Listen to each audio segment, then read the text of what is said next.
Thanks for joining me on the news. On political crisis, one killed as opposition protest in Bangladesh. Peter suspended as Thai member of parliament. North Korea quiet after U.S. soldier crosses its border. Russia launches second night attack on Odessa. An Israeli air raid on Damascus in just 2 Syrian soldiers. At least one opposition activist has died and hundreds of others were wounded in clashes across Bangladesh as several demanded Prime Minister Sheikh Hasina's removal ahead of elections anticipated in January. On Tuesday, tens of thousands of opposition activists defied the scorching sun to march in capital Dhaka and other cities calling for Hasina's resignation. The Prime Minister's League has ruled the world's 8th most populous country since 2009 and has been accused of human rights abuses and corruption. The opposition Bangladesh Nationalist Party BNP, led by ex-Prime Minister Khaleda Zia, and dozens of smaller allies have called for the protests throughout the country to demand Hasina step down and the polls take place under a neutral caretaker government. Mirza Fakhrul Islam Alamgir, Secretary General of BNP, called upon the government to quickly step down, dissolve parliament, and hand power to an interim administration to aid restore democracy in the South Asian country. In Dhaka, activists and supporters from different parts of the city joined the march that stretched for closely 13 kilometers, bringing traffic at different points to a standstill for hours on a busy weekday. The BNP said its marches came under attack in Dhaka and at least 16 other places on Tuesday. In Laxmimbapur, BNP spokesperson Zahir Udu Swapan said, according to reports, Sajib Hussain, one of our activists, was hacked and shot dead by members of student wing of the ruling party. He accused police of opening fire with shotguns at hundreds of BNP supporters in the southern coastal district, leaving at least 200 people injured. A police head inspector said they were not sure the death was a result of clashes between the opposition and the ruling party. National Police spokesman Munzur Rahman declined to comment on the nationwide violence. Western governments have expressed fears over the political climate in Bangladesh, where Hasina's party dominates the legislature. Her security forces are accused of detaining tens of thousands of opposition activists, killing hundreds in extrajudicial encounters, and disappearing hundreds of leaders and supporters. The Elite Rapid Action Battalion RAB security force and 7 of its senior officers were sanctioned by Washington in 2021 in response to those alleged rights abuses. The United States has called for a free and fair election, and 2 senior State Department representatives met with local officials in Dhaka last week. The BNP and its allies accused Hasina's party of rigging the 2 most recent elections in 2018 and 2014. To counter the protests, the ruling party also planned a peace and development procession in Dhaka on Tuesday. At least 10 people were injured after BNP and Awami League supporters clashed in the southeastern district of Kagrantari. Nearly 50,000 people attended a rally in Dhaka last week, which dispersed without incident. The BNP and other opposition groups have planned more rallies on Wednesday. The next general election is set to take place before the present parliament term expires in late January. Still talking political matters, Constitutional Court in Thailand has ordered a temporary suspension of Prime Ministerial candidate Peter Limjaroenrat from Parliament after accepting a case against him, alleging he was unqualified to run in the country's May 14th election. Wednesday's decision came after the court accepted a case that alleges Peter, leader of the election-winning Move Forward party, was unqualified to run in the May 14th election because he held shares in a media company in violation of electoral rules. Members of parliament are prohibited under Thai law from owning stock in media companies. Peter, who was due to contest a parliamentary vote on the premiership on Wednesday, has argued his ownership of shares in the media company was not a violation of election rules. Peter has said the shares were inherited from his father. He now has 15 days to respond, the court said in a statement. His Move Forward party said the suspension ruling by the court should not affect Peter's nomination for the prime ministerial vote on Wednesday, which rival politicians had been seeking to block him from. Peter is still eligible to stand as a candidate for Prime Minister according to Thai law, but he must leave the lower house and will be unable to vote.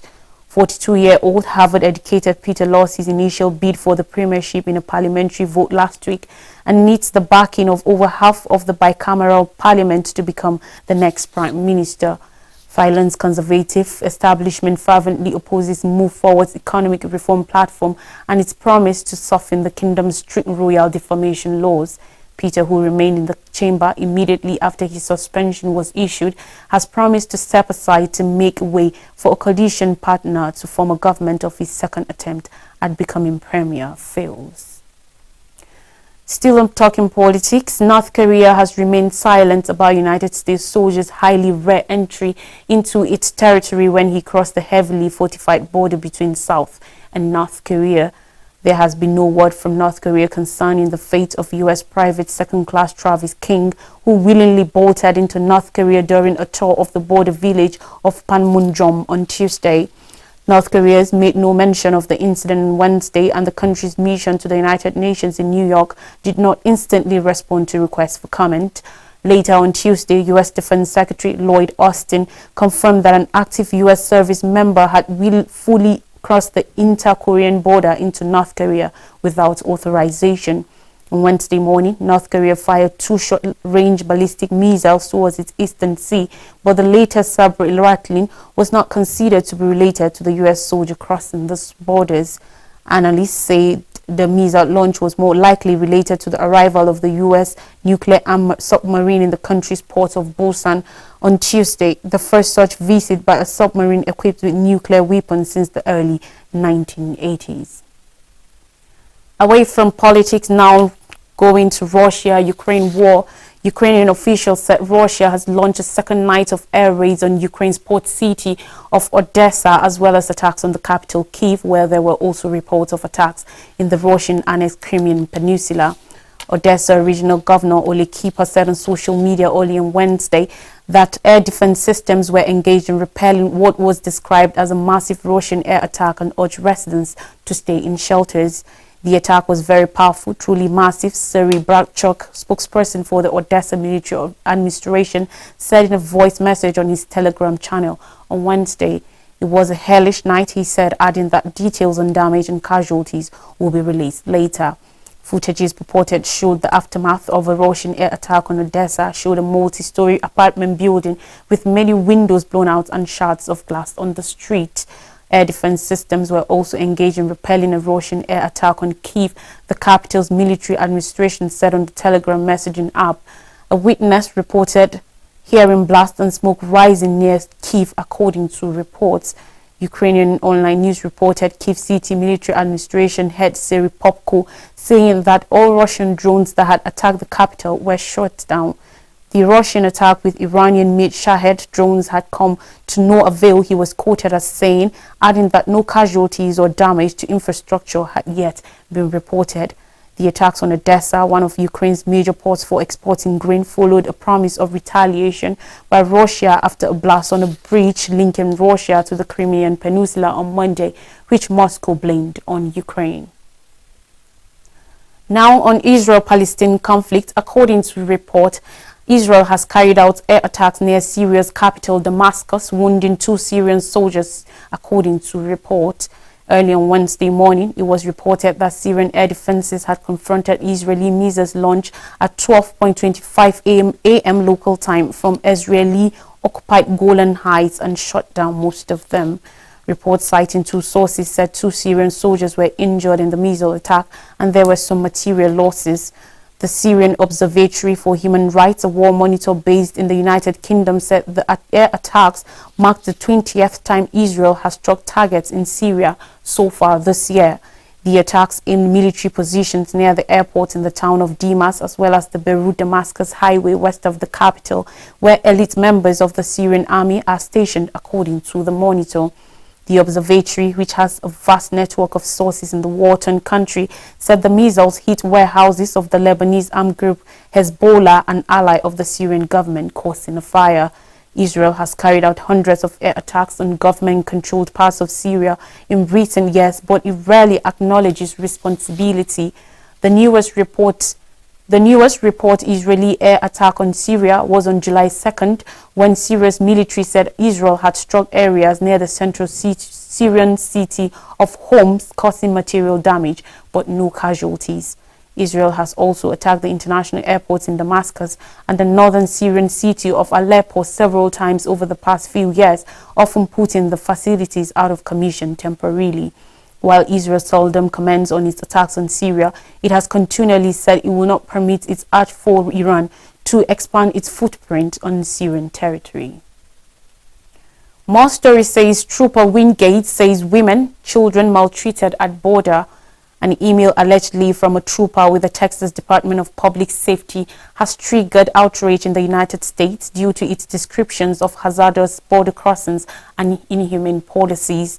The message, reportedly written by paramedic and trooper Nicholas Wingate, seeks to highlight concerns that have risen during Operation Lone Star, a Texas program to combat undocumented migration and smuggling across the U.S.-Mexico border. According to Wingate, I truly believe in the mission of Operation Lone Star, citing the need to secure the border from bad people. But he continues, I believe we have stepped over a line. He explains that he has been ordered to push back migrants at risk of drowning in the Rio Grande River and has witnessed devastating injuries to those who try to cross. We need to recognize that these are people who are made in the image of God and need to be treated as such, he writes. The Houston Chronicle first reported on the letter, dated July 3rd, and addressed to Sergeant Colin Kolipsky. The email's contents have reintroduced scrutiny of border policy on a state and national level as immigration continues to be a defining issue in U.S. politics. White House Press Secretary Karine Jean-Pierre, in her daily briefing, addressed Tuesday's report about the email, calling its contents truly troubling. Her remarks also took a swipe at Texas Governor Greg Abbott, the Republican whose administration launched Operation Lone Star and who has been a vocal critic of President Joe Biden's immigration policies. I would say, sadly, it would not be surprising from a governor who, let's not forget, on Christmas Eve, put migrant children on the streets in below 0-degree temperatures, Jean-Pierre said, referring to an incident in 2022 when a bus from Texas deposited migrants and asylum seekers outside Vice President Kamala Harris' house in Washington, D.C. Let's go on a short break. When I come back, I'll bring you more stories. Stay with us.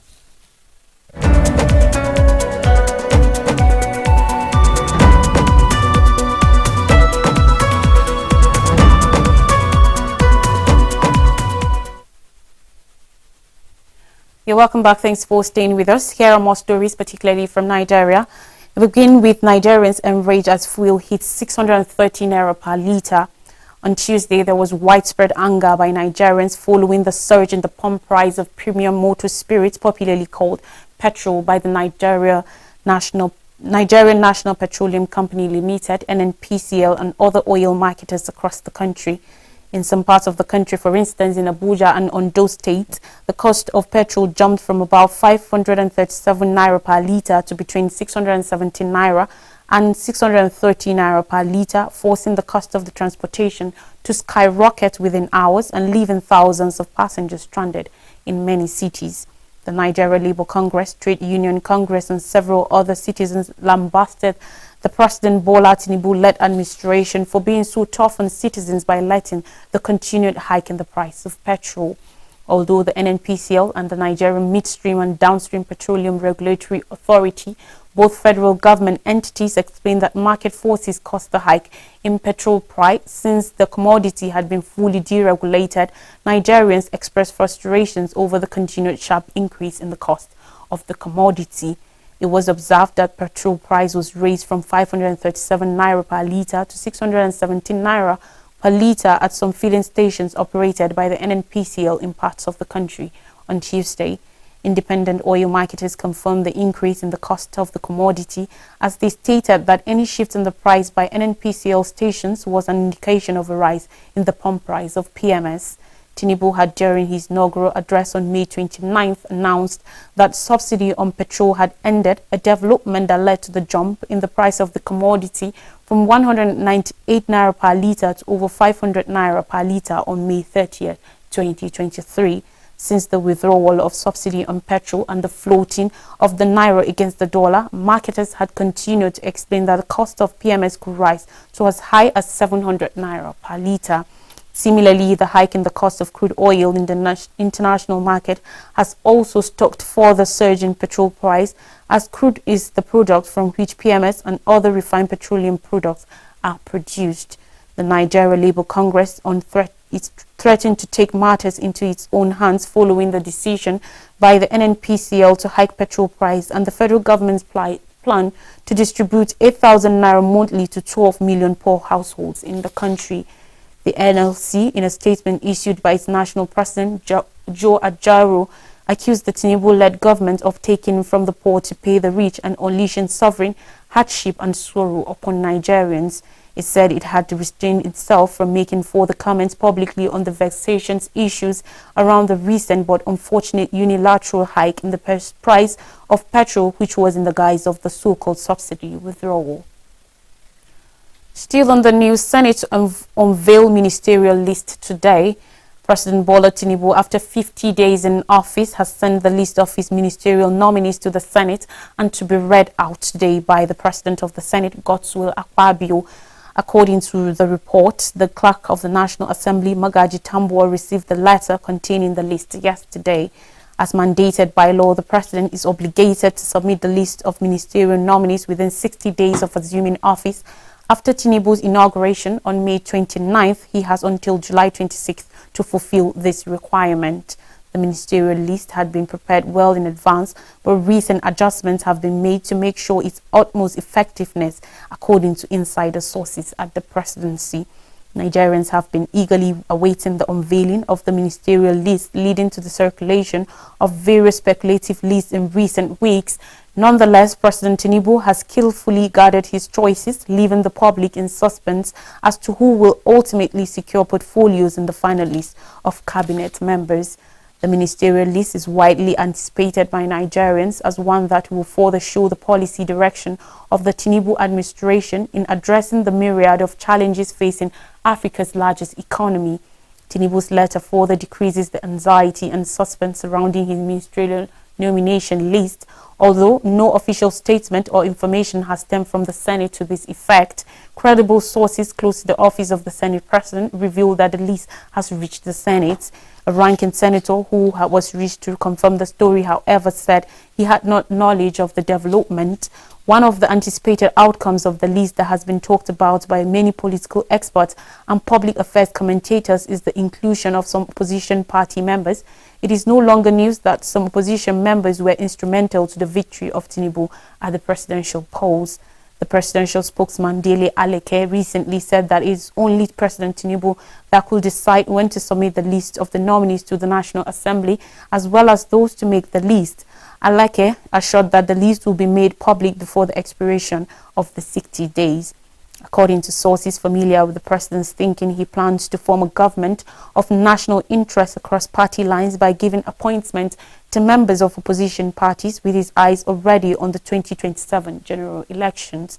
According to another source, the first batch of nominees to the Senate is ready for confirmation just to be the July 26th constitutional deadline. He will subsequently forward more names to the Senate for confirmation after the deadline. Finally on the news, UNIJOS 106th inaugural lecture by Professor Amaka Ngozi Ocheke, a professor of Obstetrics and Gynecology, Department of Obstetrics and Gynecology, Faculty of Clinical Sciences, College of Health Sciences, University of Jos. Professor Amaka Ngozi Ocheke, during the university inaugural lecture series 106, presented The Odyssey of the Nigerian Uterus, Bombs, Potholes and Accidents on Tuesday, 18th July 2023. Professor Amaka Ocheke had her primary education at University Demonstration Primary School, Port Harcourt. From there, she proceeded to Federal Government Girls College, Abuloma, Port Harcourt, where she obtained her senior secondary school certificate in 1986. She gained admission to the University of Port Harcourt to study medicine and graduated upon successfully completing her studies with a B.Med Science in Psychology in 1990 and Bachelor of Medicine, Bachelor of Surgery degree in 1995. From 1996 to 1997, Amaka did her pre-registration training as a house officer at the Jos University Teaching Hospital and subsequently proceeded to the General Hospital Gombe, where she completed the mandatory National Youth Service Corps scheme.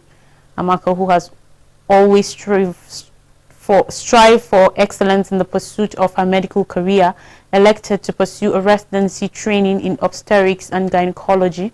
She therefore commenced her residency training in obstetrics and gynecology in 2001, having passed the primary fellowship exams earlier. She successfully completed her residency training program in 2006 and is a fellow of both the West African College of Surgeons and the Medical College of Obstetrics and Gynecology. Her selfless service to the community has endeared her to many and is a major contribution to national development. She has served at various times as a volunteer counselor in the University of Jos Youth Friendly Center, a volunteer for free community health projects at Health International from 2006 till date, in Faith Alive Foundation from 1996 till date, and a volunteer for community health education programs on reproductive health. Her humility, pleasant disposition, and quest for knowledge have made it easy for her to relate with people from all walks of life and to be admired and highly regarded by many. The Odyssey of the Nigerian Youth Trust is also the story of the journey of the Nigerian woman and the goal to improve her lot in the nation. Women are not dying because of untreated diseases. Instead, they are dying because the society have yet to make the decision that their lives are worth saving. Women's lives and health is not highly valued. This and the ability to ensure safe travels for the Nigerian Youth Trust seem to largely depend on good governance and all that it entails. Therefore, we need to choose our leaders carefully and hold them accountable to create a Nigeria where, in the words of Aisha Yusuf, a child of nobody can become somebody without knowing anybody. A Nigeria where every youth trust can go through its life journey with no bumps, potholes, or accidents. Present at the occasion was the Vice Chancellor, University of Jos, Professor Tanko Ishaya, the DVC Academics, Professor Rahila Plangnan Gawon, the DVC Administration, Professor Joash Ojo Amupitan, the Registrar, Dr. Rejoice Songden, the Bossa, Mr. Philip F. Mbugala, the University Librarian, Dr. Thomas A. Adigun, the Provost, College of Health Sciences, Deans and Directors, members of Senate, General Manager of Echo Television International, Engineer Tony J. Nakali, and many distinguished guests. A recap of major stories says: 1 killed as opposition protest in Bangladesh. Peter suspended as Thai member of parliament. North Korea quiet after U.S. soldier crosses its border. Russia launches second night attack on Odessa, and Israeli air raid on Damascus, injures 2 Syrian soldiers. That's all in the news. Thanks for watching. I am Lois Drake.